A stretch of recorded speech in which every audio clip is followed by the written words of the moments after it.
함께 읽은 말씀은 사무엘상 16장입니다.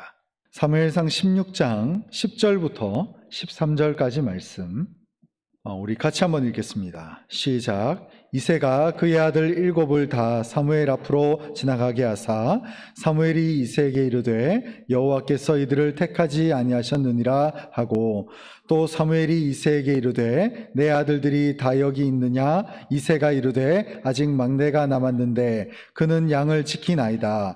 사무엘이 이새에게 이르되 사람을 보내어 그를 데려오라. 그가 여기 오기까지는 우리가 식사 자리에 앉지 아니하겠노라. 이에 사람을 보내어 그를 데려오매 그의 빛이 붉고 눈이 빼어나고 얼굴이 아름답더라. 여호와께서 이르시되 이가 그니 일어나 기름을 부으라 하시는지라. 사무엘이 기름 뿔병을 가져다가 그의 형제 중에서 그에게 부었더니 이날 이후로 다윗이 여호와의 영에게 크게 감동되니라. 사무엘이 떠나서 라마로 가니라. 아멘. 사연을 좋게 만들자라는 제목으로 여러분들과 하나님 말씀 나누도록 하겠습니다. 오늘 사무엘상 16장 이전까지의 말씀은 이스라엘의 초대 왕인 사울 왕의 왕위가 장차 이제 폐하여지고 새로운 왕이 세워질 것을 이 성경에서 예견하고 있습니다. 그리고 그에 연결되어져서 오늘 본문 16장에 보면 하나님께서는 이 사울 왕을 대신해서 대신할 자를 준비해 놓고 그를 예비시키고 있다는 것을 오늘 본문 사무엘상 16장 전체를 통해서 알 수 있게 된다는 거죠.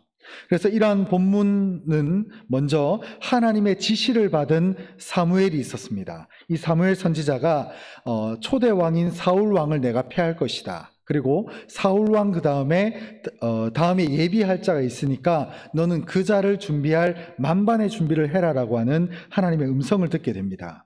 그리고 나서 이 다윗이 하나님의 어떤 왕적인 어떤 소명을 받은 그 증표로서 이 사무엘에게 기름 부음 받는 장면이 바로 오늘 본문의 내용이면서, 또 이 사건을 통해서 이후에 다윗이라고 하는 이 성경 역사상 매우 중요한 인물 중에 한 명인 이 인물이 성경 역사 가운데 전면에 등장하는 이런 사건이 오늘 본문 가운데 나오고 있다는 것입니다. 그래서 먼저 오늘 본문 10절을 제가 한번 읽어드리도록 하겠습니다. 10절입니다. 이새가 그의 아들 7을 다 사무엘 앞으로 지나가게 하사 사무엘이 이새에게 이르되 여호와께서 이들을 택하지 아니하셨느니라 하고, 이렇게 되어 있습니다. 아버지 이새, 그러니까 다윗은 8번째 아들이죠. 이 이새의 눈으로 봤을 때는 다윗만큼은 너무 아직 어려요. 그래서 이 다윗만큼은 그 다음에 기름 부을 만한 인물이 아니다라고 아버지가 아예 지레짐작 판단을 하고 막내 아들은 보내지 않습니다. 보내지 않고 첫째 아들부터 다윗의 바로 윗 형님까지인 7째 아들까지만 불러다가 이 사무엘 앞을 지나가게 합니다. 참 재미있는 표현이 사무엘 앞으로 지나가게 한다는 표현이 참 재밌습니다. 그러니까 이새라고 하는 이 다윗의 아버지는 다음 차기 왕이 될 만한 인물을 나름대로 잘 갖춰가지고 이 자신의 집 가운데 늠름하다라고 하는 자식들, 그리고 어느 정도 나이가 되고 장성해 보이는 그런 아들들을, 그러니까 육신의 안목으로 딱 바라봤을 때는 다윗만 빼고 이 이상은 괜찮겠다라고 판단을 해가지고 지금 사무엘 앞으로 세웠는데, 이 사무엘은 그들을 지나가게 한단 말이죠. 그리고 이 이새라고 하는 사람의 육신의 안목과는 전혀 다른, 하나님께서 사무엘을 통해서 어떤 영안을 열게 해주시고 그 육신의 안목으로는 다 한결같이 괜찮아 보이고 늠름해 보이고 장성해 보이고 이 훤칠하고 잘생긴 아들들을 다 지나가게 해버립니다. 그리고 나서 하시는 하나님의 말씀이 이거죠. 10절에 보면 이들을 택하지 아니하셨느니라, 이렇게 말합니다. 참 재밌는 표현이죠. 아버지인 이새는 자식들을 누구보다 잘 압니다. 그러니까 첫째 아들부터 7째 아들만큼은 왕이 되겠다라고 지금 감안을 하고 생각을 하고, 지금 사무엘이 너 아들들을 불러와라 라고 할 때에 그 7 아들들을 데리고 옵니다. 그러나 가장 어리고 아직 얼굴도 붉고 아직 좀 철도 덜 들어 보이는 이새의 눈에는 아직 모자라 보이는 다윗만큼은 뭘 하러 보냈나요? 양을 치러 보낸 거예요. 이 중요한 만남의 시점에 막내 아들만큼은 양을 치라고 시킨 겁니다. 그런데 재밌게도 10절에 보면 하나님께서 이새의 집에 다음 왕을 택해 놓으셨는데 7명의 아들을 다 지나가게 하시고 이새의 눈으로 봤을 때는 하나도 맞지 않는 마지막 아들 하나를 불러오라고 하나님이 시키시는 거예요. 그래서 11절에 한번 보시면 우리 11절을 같이 읽겠습니다. 시작. 또 사무엘이 이새에게 이르되 내 아들들이 다 여기 있느냐? 이새가 이르되 아직 막내가 남았는데 그는 양을 지키나이다. 사무엘이 이새에게 이르되 사람을 보내어 그를 데려오라. 그가 여기 오기까지는 우리가 식사 자리에 앉지 아니하겠노더라. 자, 여기 보시면 사무엘이 이제 묻습니다. 7 아들을 지금 네가 내 눈앞에서 다 지나가게 하고 다 세웠는데 이게 다냐? 지금 하나님이 나한테 너의 가정에 와서 다음 왕이 있을 거라고 말씀을 주셨는데 첫째 아들부터 7째 아들은 아니다라고 얘기를 하시는 거예요. 그러자 이새가 이 말을 들은 상황에서 저는 이랬을 거라고 생각해요. 약간 머리를 긁으면서 멋쩍은 느낌으로 아직 막내가 남았는데 얘는 지금 양을 치고 있습니다. 이렇게 말합니다. 그러니까 전혀 아버지의 눈에는 막내는 아직 준비가 덜 됐다라고 판단을 한 거예요. 그래서 이 막내만큼은 양을 치는 목자 일을 잠시 시켜놨습니다. 그런데 놀랍게도 사무엘은 하나님의 영의 인도하심을 받아서 이새에게 사람을 보내가지고 지금 당장 그 아들을 데려오라는 거예요. 그 막내 아들, 그 8번째 아들인 다윗을 지금 데려오라고 시키고 있습니다. 더 재미있는 것은 여기 보면 그가 여기 오기까지는 우리가 식사 자리에 앉지 않겠다. 이 말인즉슨 사무엘이 좀 고집불통이라서 이런 행동을 취하는 게 아니고 하나님이 주신 사명, 그래서 이 사명을 완수하기까지는 내가 영적인 긴장감을 내가 풀고 있지 않겠다 라는 것을 여기 이 표현을 통해서 단적으로 보여주고 있습니다.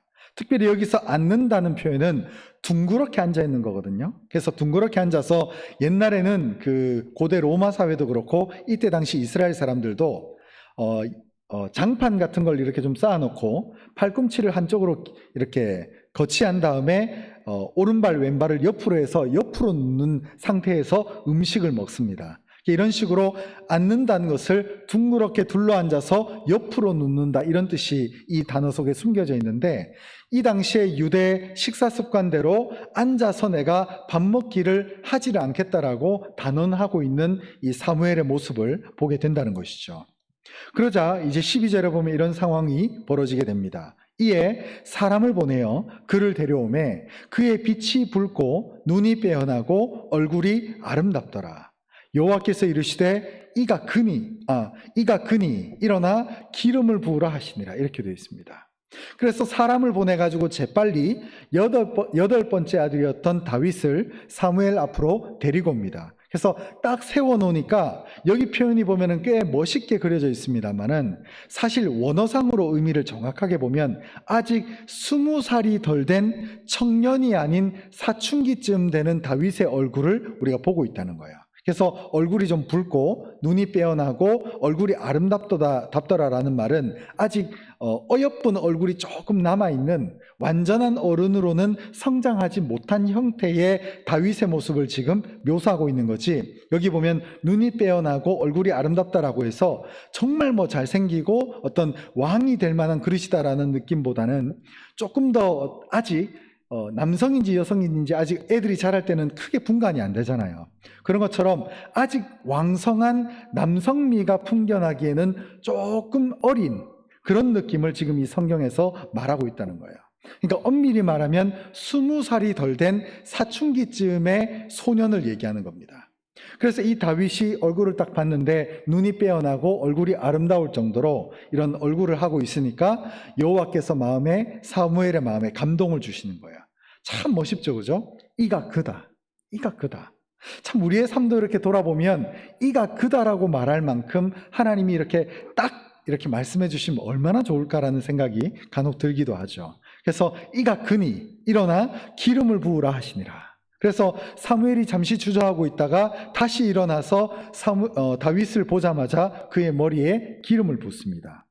그리고 나서 13절에 보면 사무엘이 기름 뿔병을 가져다가 그의 형제 중에서 그에게 부었더니, 즉 다윗의 머리에 부었다는 거죠. 그래서 이날 이후로 다윗이 여호와의 영에게 크게 감동되니라. 그러면서 사무엘이 떠나 라마로 가니라, 이렇게 되어 있습니다. 제가 여기서 이제 볼 수 있는 큰 차이점이 뭐냐면, 사울 왕은 기름 붓자마자 얼마 지나지 않아서 바로 왕으로 옹립이 됐거든요. 근데 우리가 알다시피 다윗은 지금 이 순간에 기름 붓자마자 바로 왕이 된 게 아닙니다.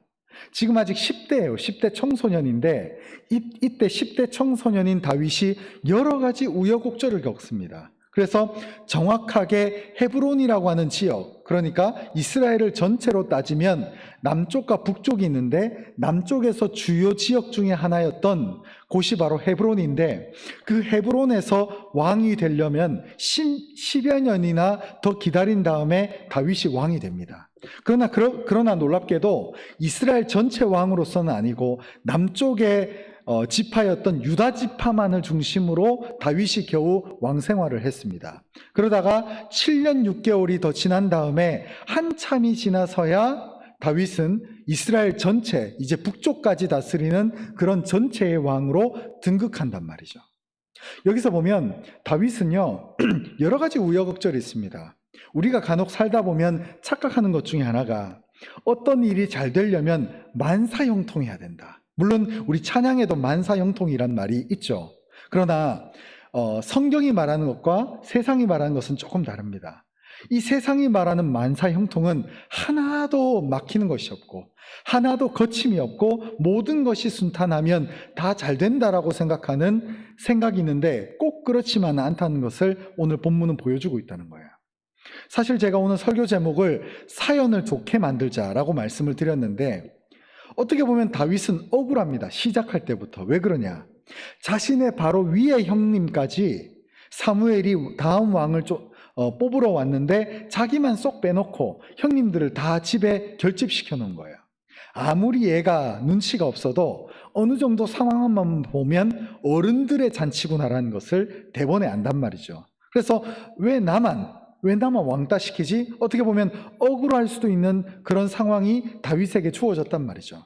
그러나 다윗은 놀랍게도 자신에게 주어진 양을 잘 치고 있었고, 그 시점에 결국 하나님은 그의 중심을 보시고 겉으로 늠름하고 겉으로 화려하고 겉으로 장성하고 겉으로 훤칠한 첫째 아들 엘리압에서부터 자신의 윗형님까지는 전부 하나님께서 사무엘 앞으로 지나가게 하셨다는 거예요.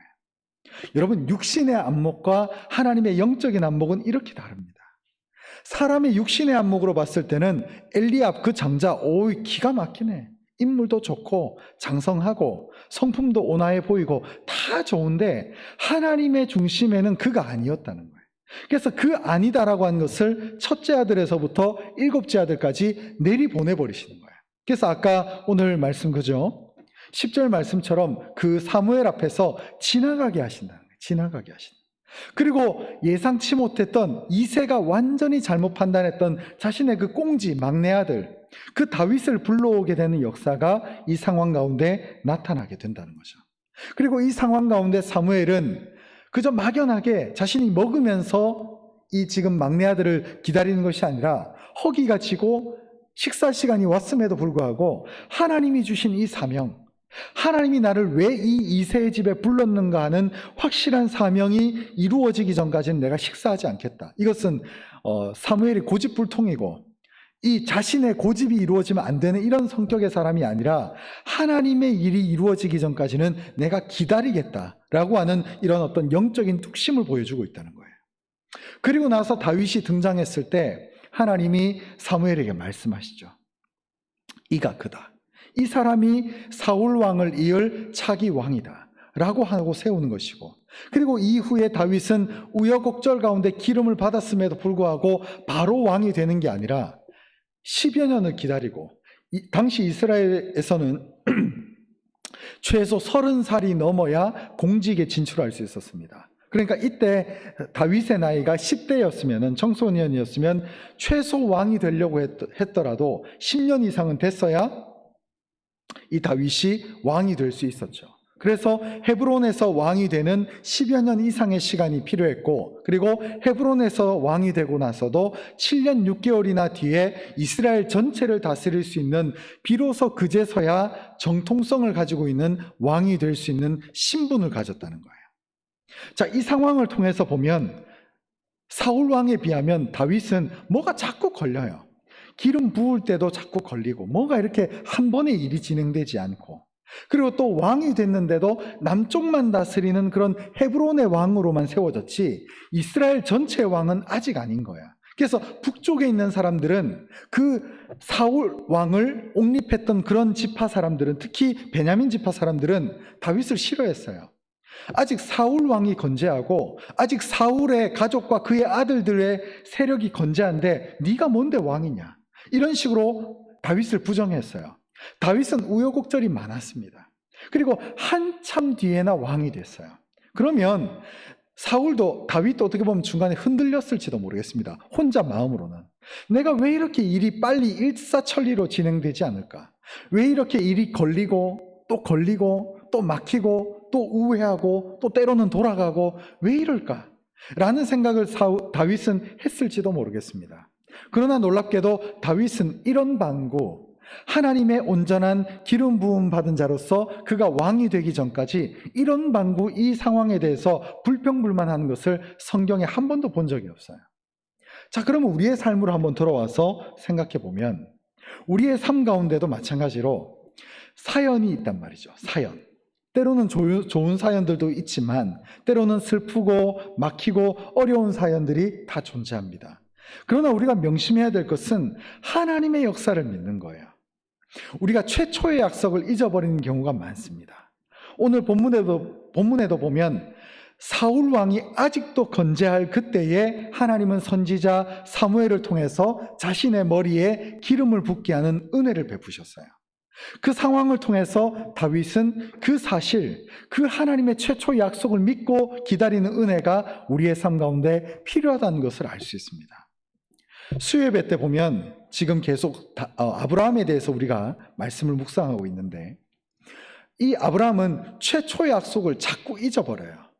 하나님이 창세기 2장에서 그를 불러낸 다음에 너는 너의 본토 아비 친척집을 떠나라, 본토 친척 아비의 집을 떠나라 라는 말씀을 하셨고, 또 너로 하여금 내가 복이 될지라 라고 약속을 했는데, 우리는 시간이 지나다 보니까, 특별히 아브라함은 삶을 살아가다 보니까 우여곡절을 겪거든요. 자신의 고향을 떠났지만 약속한 그 땅에 도착은 했는데 기근이 들고 어려움을 당하니까 텐트를 옮겨버리는 거예요. 애굽으로 내려갑니다. 전혀 하나님의 영적인 땅과는 전혀 맞지 않는 애굽 땅으로 옮기고, 애굽 땅으로 자기가 임의대로 옮기고 나니까 어떻게 됩니까? 멀쩡한 아내를 누이라고 속일 만큼 창피를 당하는 상황까지 나타나게 된다는 거예요. 그리고 나서 아브라함이 가나안 땅으로 복귀는 했지만 아직 자신의 후사가 없는 거예요. 나이 70살에. 그러니까 여러 가지 삶에 주어진 어려운 단계, 여러 가지 삶에 주어진 낙심할 만한 단계를 경험하고 나니까 자꾸 믿음이 사라져가는 거예요. 창세기 12장에서 아브라함에게 말씀하셨던 그 최초의 약속을 자꾸 잊어버리는 거예요. 그리고 그 약속은 잊은 상태에서 우리는 눈앞에 보이는 현실에 급급해서 자꾸 믿음이 사라지고 자꾸 부정적인 말을 하고 자꾸 실망하고 실족하고 마음이 쓰러져 버리는 거죠. 그래서 우리가 오늘 본문을 통해서 봤을 때에도 아브라함이 아니라 오늘 이 다윗은 일사천리의 삶을 산 게 아닙니다. 삶에 부침이 있었고 삶에 어려움이 있었고 막히는 순간들이 있어요. 심지어 기름을 부을 만한 이 상황도 어떻게 보면은 마음만 잘못 먹으면 다윗은 어떻게 보면 상처를 운운할 수 있습니다. 왜 나만 이 사무엘 앞에 지나가지 않게 하셨을까? 우리 아버지가 왜 나만 무시하나? 이럴 수 있습니다. 그러나 그럼에도 불구하고 다윗은 이 상황을 어떤 사연으로 묶어 놓는 것이 아니라 사연을 바꾸어서 은혜의 축복, 우리가 오늘날 이 시대에도 이 상황이 우리를 대변하는 것이 아니라 이 사연을 바꾸어서 긍정적으로 바꿀 수 있는 삶의 방식으로 우리를 인도해 가는구나 라는 것을 알 수 있다는 거예요. 그리고 우리가 두 번째 생각해 볼 것은 하나님의 관점입니다. 하나님은 이스라엘에 처음으로 신정 국가를 만드셨어요. 신정이라는 말은 하나님, 하나님, 그리고 정은 다스린다. 정치할 때 정. 그래서 하나님이 다스리는 최초의 국가를 사람한테 처음으로 맡겼습니다. 사울이라고 하는 한 괜찮아 보이는 젊은이에게. 그러나 사울은 실패했어요. 하나님의 통치가 이루어져야 되는 이스라엘 땅을 하나님이 다스리도록 순종하며 나갔던 것이 아니라 자기 인간의 임의대로, 그리고 일반적인 다른 나라의 다스림대로 자기가 임의로 이끌어버렸어요. 그래서 하나님이 사울 왕이 아직도 살아있음에도 불구하고 사무엘에게 그 감동을 주심을 통해서 다윗을 기름 붓게 하셨어요. 여러분, 우리의 삶을 돌아보면 막히는 순간이 많습니다. 우리의 삶을 돌아보면 뭔가 이렇게 걸리고 뭔가 일이 풀려지지 않을 때가 있어요. 그러나 그것은 문제, 즉 쓰러지고 낙심하라고 우리에게 그런 상황을 준 것이 아니라 바로 하나님께서 우리에게 복 주시기 위해서, 우리로 하여금 뛰어넘고 발전시키도록 하기 위해서 우리로 하여금 뛰어넘을 수 있는 그 단계를 만들어 놓으신 거죠. 놀랍게도 바로 이 다윗이 어떤 인물이냐, 아직도 이스라엘의 국기를 보면 그 파란색으로 별 모양이 그려져 있는데 그 별을 이스라엘 사람들이 다윗의 별이라고 이야기를 합니다. 그래서 이 이스라엘의 정체성, 이 민족을 대표하는 대왕으로서 다윗이 등극한 것을 우리가 알 수 있게 된다는 거예요. 여러분, 우리가 볼 때는 다윗 왕이지만 우리로 하여금 우리는 세종대왕을 세종왕이라고 하지 않고 세종대왕이란 말을 칭호로 붙이잖아요. 이스라엘 사람들도 똑같습니다. 다윗 대왕이에요. 그래서 그 다윗의 위대함, 그 다윗의 뛰어남을 대왕이라고 하는 호칭을 붙여줌을 통해서 다윗의 존재를 격상시켰습니다.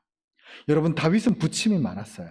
다윗은 어려움이 없었던 적이 없습니다. 그러나 하나님이 다윗과 함께함을 통해서 그에게 능력을 주시고 그에게 힘을 주시며 그를 철저하게 영적으로 선택하는 그 은혜의 역사가 다윗의 삶 가운데 이루어졌다는 것을 꼭 기억하시기 바랍니다. 오늘 말씀을 정리하겠습니다. 여러분, 우리는요, 누구든지 2세가 될 수 있습니다. 다윗의 아버지. 그래서 육신의 안목으로 판단하기가 너무 쉬워요. 그래서 사무엘이 다음 왕을 데려와라, 다음 왕이 될 제목을 데려와라 했을 때에 첫째 아들부터 7째 아들만 보여줄 만한 그런 육신의 안목을 가질 수 있습니다.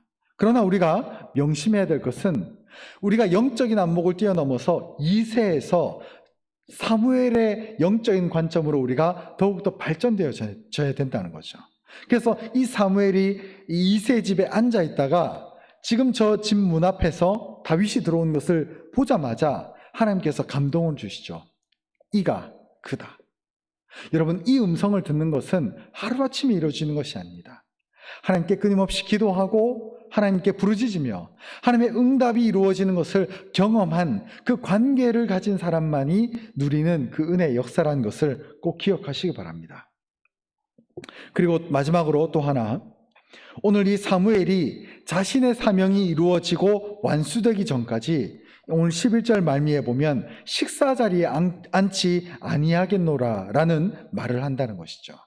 여러분, 이것이 짧은 사무엘의 모습일 수 있겠습니다만 이 사무엘의 짧은 모습을 통해서, 이 짧은 단면을 통해서 우리가 알 수 있는 것은 그가 자신의 사명과 사역을 끝까지 감당할 줄 아는 그런 믿음의 사람이었다는 것을 기억하시기 바랍니다.